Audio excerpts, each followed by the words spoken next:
নমস্কার বন্ধুরা, সন্ধ্যার রান্নাঘরে আপনাদের স্বাগত। আবারও চলে এসেছি নতুন একটা রেসিপি নিয়ে। আজকের রেসিপি কাঁকরোলের ঝাল। এখানে 250 কাঁকরোল আমি সরু সরু করে কেটে ধুয়ে রেখেছি। দেখুন এরকমভাবে সরু সরু করে কেটে নিতে হবে। ওই কাঁকরোলের মধ্যে অল্প নুন দিয়ে দিলাম, অল্প হলুদ দিলাম, অল্প লঙ্কা গুঁড়ো দিলাম, 1 চামচ বেসন দিলাম,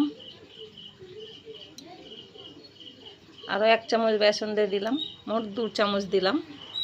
এবারে এইটাকে আমি হাত দিয়ে মেখে নেব। মানে এইভাবে ভালো করে মেখে নিতে হবে, সবটার গায়ে যেন ভালো করে লেগে যায়।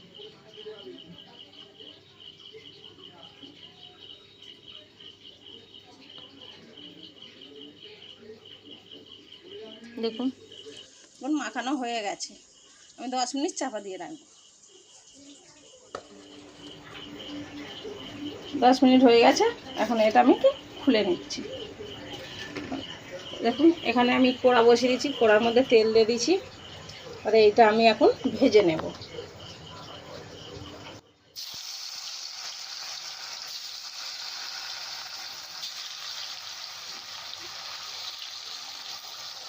উল্টে পাল্টে ভালো করে লাল করে ভেজে নেব।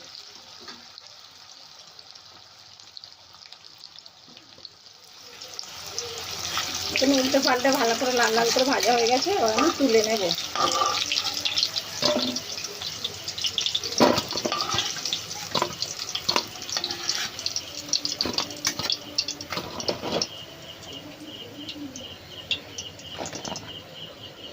ওই একই তেলে একইভাবে সবগুলো ভেজে নেব। ওর মধ্যে আমি একটা শুকনো লঙ্কা আর একটা তেজপাতা দিলাম।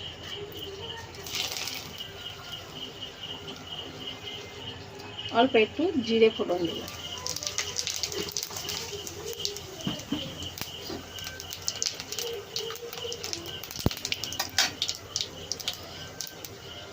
পেঁয়াজটা দিয়ে দিলাম, ছোট সাইজের 2টো পেঁয়াজ। পেঁয়াজটা কুচি কুচি করে কেটে রেখেছি, ওটাকে ভেজে নেব।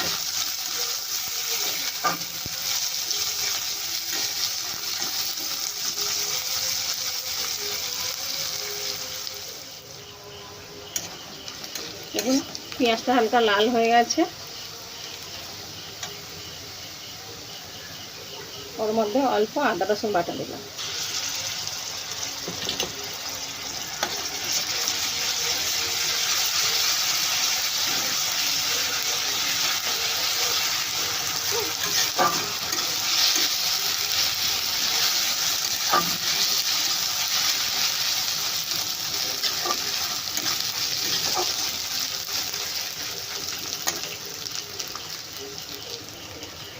একটা বড় সাইজের টমেটো বেটে রেখেছিলাম, ওটা দিয়ে দিলাম।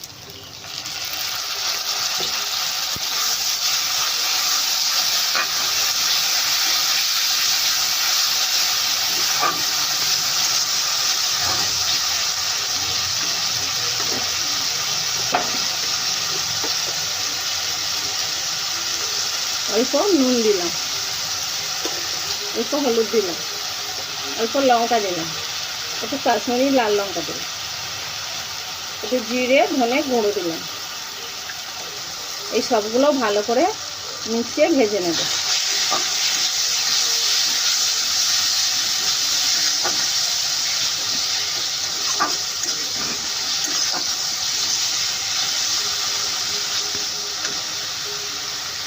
অল্প একটু চিনি দিলাম স্বাদ মতো। আবারও ভালো করে নাড়াচাড়া করে ভেজে নেব।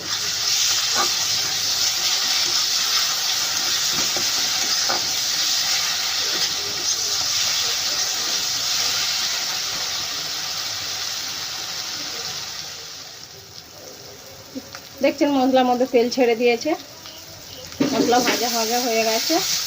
এবার আমি এর মধ্যে জল দিয়ে দেবো।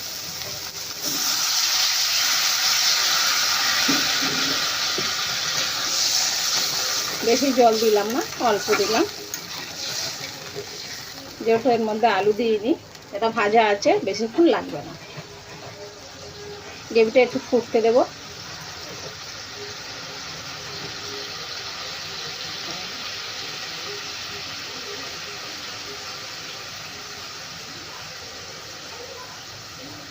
দেখতে পাচ্ছেন এটা ফুটে গেছে ঝোলটা, একটু নেড়ে দিলাম হালকা।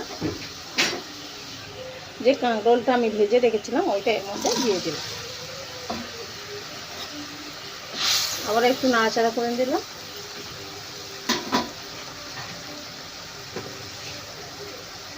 চারটে কাঁচা লঙ্কা ওপর থেকে দিয়ে দিলাম।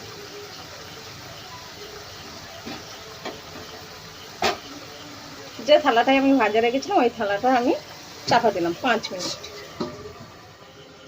5 মিনিট হয়ে গেছে, আমি খুলে দেখছি।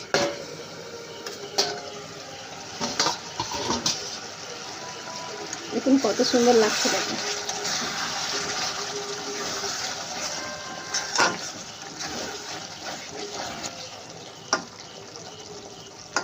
হয়ে গেছে,